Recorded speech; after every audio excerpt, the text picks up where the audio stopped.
pessoal, tudo bem com vocês? Hoje eu vou falar um pouquinho sobre a minha experiência de leitura do livro A Batalha do Apocalipse, de Eduardo Spohr. Então vem comigo. Gente, o que falar desse livro maravilhoso? Gente, esse livro é muito bom mesmo.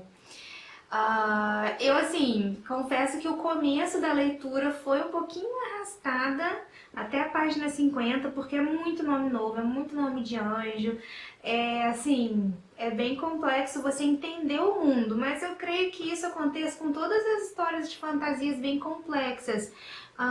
Até você se situar no mundo, por exemplo, do Senhor dos Anéis, você entender quem que é o elfo, quem que é o humano, quem que é o anão, e todo livro que é fantasia, que ele é bem complexo, ele traz você precisa desse período para se adaptar.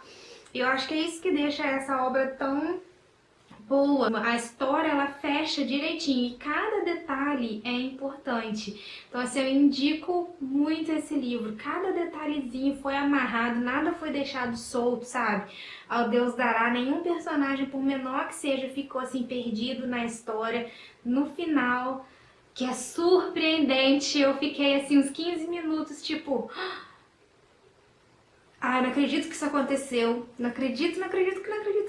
Aí depois que vem o final mesmo, porque ele tem aqui no finalzinho um epílogo, né? E assim, cara, eu fiquei assim, meu Deus, não acredito, que final perfeito! Pra mim foi um dos finais mais perfeitos que podiam ter acontecido. E assim, vale muito a pena. Então vamos do princípio, né? Esse livro, ele, como sugere, né, o nome, da queda dos anjos ao crepúsculo do mundo. Então, ele vai envolver um pouco ele vai ser baseado na história da Bíblia, na história do cristianismo, não na história do cristianismo como religião, mas na história que os cristãos acreditam, mas não é um livro religioso. Esse livro não é um livro cristão, é um livro de fantasia. Então, o mundo que existe aqui não é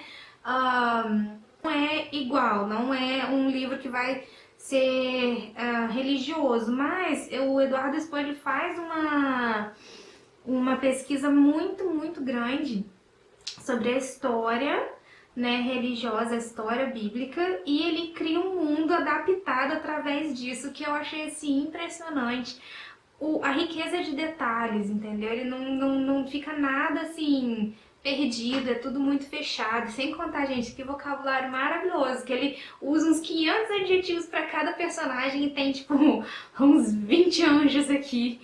Então, assim, é muito rico e muito bem escrito, sabe? Muito bem escrito. O personagem principal é o Ablon, ele é um anjo renegado.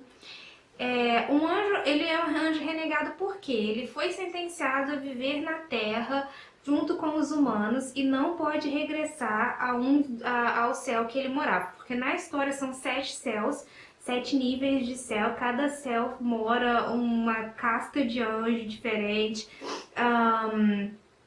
E ele não pode porque ele era um revolucionário, ele queria defender a humanidade dos planos de Miguel. Porque nessa história o grande vilão é Miguel, o arcanjo Miguel, né? Porque são 5 arcanjos e na história vai dar um enfoque maior no Lúcifer, Miguel, Gabriel. Tá? Se eu não me engano, o arcanjo Uriel é morto. Gente, esse livro ele é tão complexo que ele vem aqui, olha, com um dicionário dos termos que são usados no livro. De tão bem escrito que ele é, de tão complexo que ele é, a gente precisa de um dicionário para não se perder. Eu tô há 2 minutos explicando esse livro e já me perdi, né, nos nomes. Vou pegar aqui, ó, que é o Arcanjos, a mais alta hierarquia dos anjos e celestiais mais poderosos e mais próximos de Deus. Só foram criados 5 deles: Miguel, Gabriel, Uziel, falei o nome errado, é Uziel, Rafael e Lúcifer. Então, assim, quem vai estar mais na história é o Miguel, Gabriel e o Lúcifer. A Rafael, no final, tem um rumor de para onde ele foi, tá? Mas até a história deixa aberto. E o Uziel, se eu não me engano, foi morto por Miguel. Então, um vivendo ali na Terra e ele vai contando a história dele. Ele conta por que ele veio parar ali, que foi defendendo os humanos na época do dilúvio. Porque Miguel tem muito ciúme dos humanos em relação à proteção que Deus deu aos homens, que ele deu o livre-arbítrio, e os anjos, os arcanjos, eles não têm esse livre-arbítrio, eles foram criados por um propósito, eles vão seguir sempre aquele propósito o tempo todo. Miguel tem um certo ciúme disso. Então ele explica tudo, não é um livro linear, tá? Que começa no passado e vem pro presente e pro futuro, não. Ele começa no presente, que é uma época em que a Terra, né, a humanidade, na verdade, está prestes a uma terceira guerra nuclear, uma terceira guerra mundial, que seria uma guerra nuclear. Os países estão divididos em aliados, em 2 blocos, e um bloco ataca o outro, um bloco ataca o outro. E os anjos sabem que isso vai levar ao apocalipse, que essa guerra nuclear, quando estourar, né, na história já está acontecendo o início dessa guerra, e quando essa guerra de fato estourar, vai ser como se fosse a primeira trombeta, né, das 7 trombetas do apocalipse. Então ele começa assim no presente, né, e daí ele começa a falar do passado, de quando ele conheceu a Shamira, que é a feiticeira de Endor, que é também a principal, né, que ela é amiga do Ablon, mas aí conforme a história vai andando, eles vão começando eles começam a perceber que não é só uma amizade ali, entendeu? Mas vira um crush, não um crush. O sentimento de acompanhar a história do Ablon com a Shamira é quase como quem assiste um dorama coreano, que vê um casal de amigos que sabe que um é meio que afim do outro, mas fica só naquele afim do outro até o episódio 15, né? Quando termina no 16. É meio isso aqui na história. Você fica lendo e fica assim, ai meu Deus, eles vão ficar juntos. Nunca fica junto, nunca. Ai meu Deus do céu, é esse sentimento que eu tive.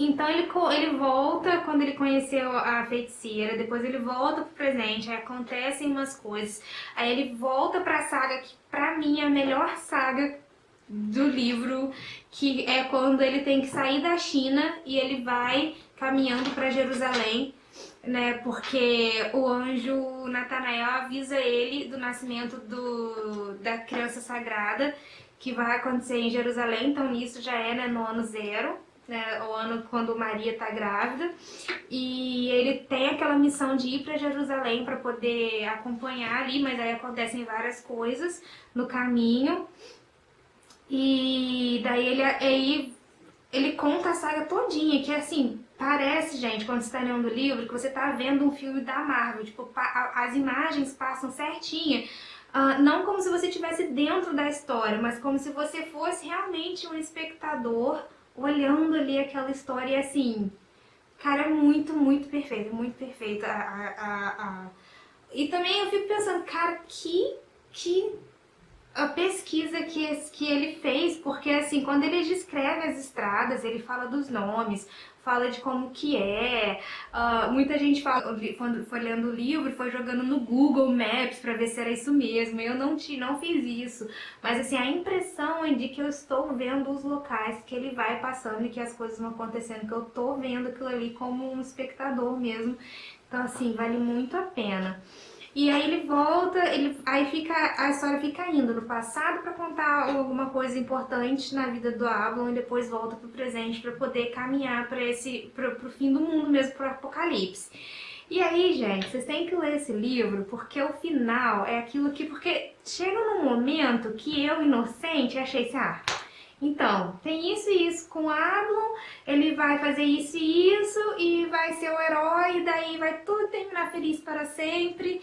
E assim, eu comecei a achar que era um final previsível. Ingenuidade minha, porque num livro complexo como esse, obviamente que não ia ser um final previsível, né? E quando eu cheguei no final, antes do epílogo, eu fiquei assim, em choque. Eu falei, não acredito que isso aconteceu. Fiquei o livro inteiro esperando que isso não acontecesse, com certeza que isso não ia acontecer, e daí vai acontecer. Eu não vou contar o quê? Eu estou quase contando, mas eu não vou contar. Então leiam o livro, porque vale muito a pena. E daí vem o epílogo pra me deixar reacreditando na humanidade. Tô brincando, não. O epílogo salvou, porque eu já tava assim naquela tristeza, depressão profunda de final de livro, e o epílogo veio e resolveu o meu problema. Então, assim, leiam mesmo, vale muito a pena. E essa edição que eu li foi emprestada, tá? É o livro que eu peguei no nosso estante compartilhada. E assim, ela é uma edição que a dona do livro estava me falando que saiu logo quando ele lançou o livro, e foi uma edição bem simples. Pra vocês verem, as letras não são tão grandes assim, a letrinha vem quase pulando pra fora da margem, que é uma coisa que eles fazem pra economizar assim, o número de páginas e tal. E eu entendo, porque quando esse livro foi lançado, acho que a primeira vez foi uma tiragem super pequena, ninguém tinha ouvido falar no autor e tal, e depois que ficou famoso, aí foram fazendo mais tiragens, e eu acho que a edição de hoje, a edição que eles têm hoje, deve ser bem melhor. E assim, o que eu achei é que essa edição, ela me deixou assim, fez eu demorar muito pra ler pelo tamanho da fonte. Eu sou míope e tenho um pouquinho de astigmatismo, então assim, quando a letra é muito junto, principalmente o espaçamento, porque fica meio, né? Aí assim, um livro grande desse, com quase 600 páginas, você quer sentar e você quer ler tipo 2, 3 horas direto, porque ele é muito bom, ele te prende, mas eu não conseguia, porque começava a embaralhar assim, e aí eu começava a deixar de lado, aí eu parava, descansava em 5 minutos e voltava. Então assim, eu creio que em edições mais novas a leitura vai ser melhor, não pela obra em si, mas só pela edição mesmo, que eu acho que quando fica mais confortável a leitura, você lê mais rápido. Mas, em relação a isso, eu preciso falar. O Eduardo Spohr colocou de ontem, no YouTube dele, um vídeo, e a editora Record, se eu não me engano, estão anunciando um investimento coletivo. Eles estão lançando uma edição de luxo agora, mas é assim, a edição vai ser lançada em dezembro, mas você pode ajudar agora a lançar essa edição. É como se fosse uma vaquinha online, um negócio assim. Eu vou deixar o link aqui embaixo porque, cara, vale muito a pena. Vão ser capa dura, vai ser um box. Você tem várias opções de contribuição. E assim, começa desde R$ 15 e eu vi lá que o último vai a R$ 900. Tem vários níveis, cada nível tem um nome. E assim, muito interessante. Algumas dos tipos de contribuição que tem lá, os livros vão vir assinado, você ganha pôster, o seu nome vem num dos livros atrás como pessoa que ajudou que contribuiu, que vai vir. Então assim, vai ser uma edição maravilhosa, que já vai fazer o livro, que já é bom, a história é boa, bem escrita, melhor ainda. Então vale a pena conferir essa campanha agora para o lançamento que vai ter em dezembro, né, novas edições, porque é uma tetralogia, é esse livro aqui mais 3, então assim, vale muito a pena vocês, quem puder, eu já tô de olho, eu quero muito comprar, eu quero alguma das opções que tem assinatura e dedicatória lá com o meu nominho, porque eu sou dessas. Assim, eu acho que vai valer muito a pena, porque o livro é muito bom, acho que vai valer a pena eu investir nessa edição nova e contribuir também para o lançamento, porque eles têm uma meta e um valor que eles precisam para poder fazer essa tiragem nova com esses livros de luxo. E tem opção que vem com que vem com uma medalha. Cara, confere, eu vou deixar o link aqui, tá? Pro financiamento coletivo, eu acho que eu não me engano. Eu vou colocar aqui embaixo a correção da palavra certa. Para vocês e o link lá embaixo. Então confere, se você já leu a Batalha do Apocalipse e gosta desse tipo de história, de fantasia, não perde. Não perde, porque assim, é incrível a história e na edição de luxo vai ficar melhor ainda. Então assim, eu espero que eu tenha conseguido em toda a minha empolgação, porque eu fico muito empolgada quando eu termino de ler um livro que eu gostei muito, eu fico, às vezes, me embolo, mas assim, eu espero que eu tenha conseguido ajudar vocês. Desculpe pelos spoilers, se saiu algum spoiler, mas eu acho que não. Sim, eu falei do Adam, falei da Shamira. Ah, então, não falei da história, né? O Lúcifer, por exemplo, ele é um anjo caído, ele tá lá no Sheol, só controlando as tropinhas dele, fazendo, macumnando as coisinhas ruins. Então ele não é o grande vilão da história. E o que eu mais gostei é que é essa coisa do ciúme de Miguel com a humanidade, tá sempre querendo armar alguma coisa pra acabar com a humanidade. Foi o dilúvio, aí depois foi não sei o que lá, daí agora no Apocalipse. Lúcifer, tá, foi um anjo caído, ele caiu porque ele brigou com Miguel. Daí ele foi expulso do céu e aí, como ele era um arcanjo, ele não é um anjo caído, desculpa, eu vou corrigir, ele é um arcanjo caído, ele não é renegado, que é a diferença dele pro Ablon, porque ele é um arcanjo, então como ele tinha ele era de uma casta muito alta, ele foi para um outro reino, ele criou o reino dele ali, ele foi expulso do céu, mas ele não foi vagar com os humanos, né? Ele foi pro próprio reino dele, criou ali o reino dele. Já o Ablon, ele foi renegado, ele não podia voltar pro plano espiritual, ele ficava perto aqui, preso à terra. Lúcifer já podia ter acesso ao plano espiritual, só não ia no céu. E então, assim, ele tenta convencer o Ablon de fazer uma aliança com ele, não consegue, e isso tem um resultado direto na batalha final, que é a Batalha do Apocalipse, que é aqui o nome mesmo. E, assim, o jeito que retrata essa batalha é muito perfeito, sabe?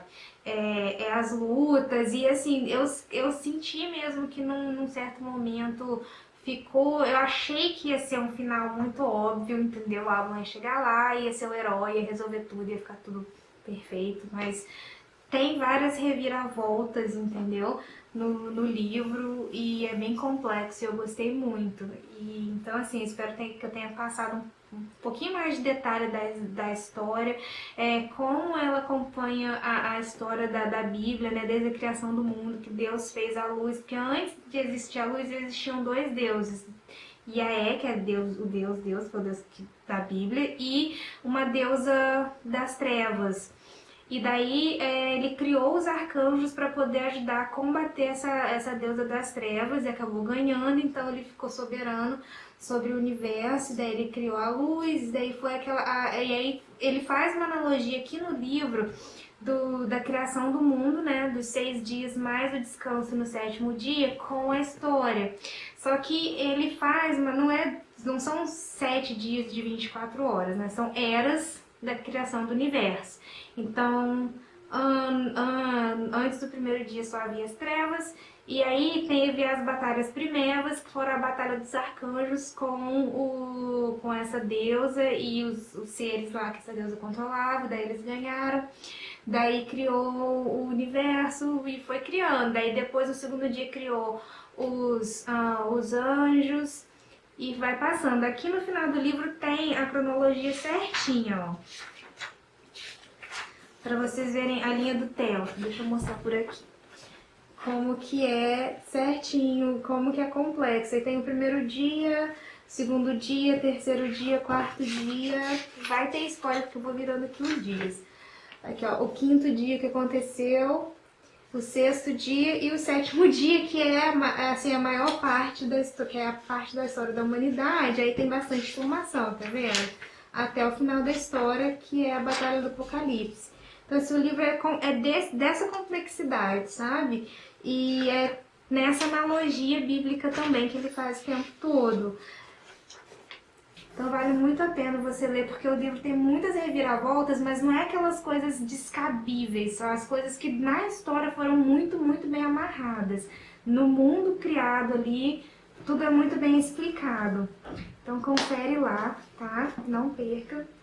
E eu vejo vocês no próximo vídeo. Tchau!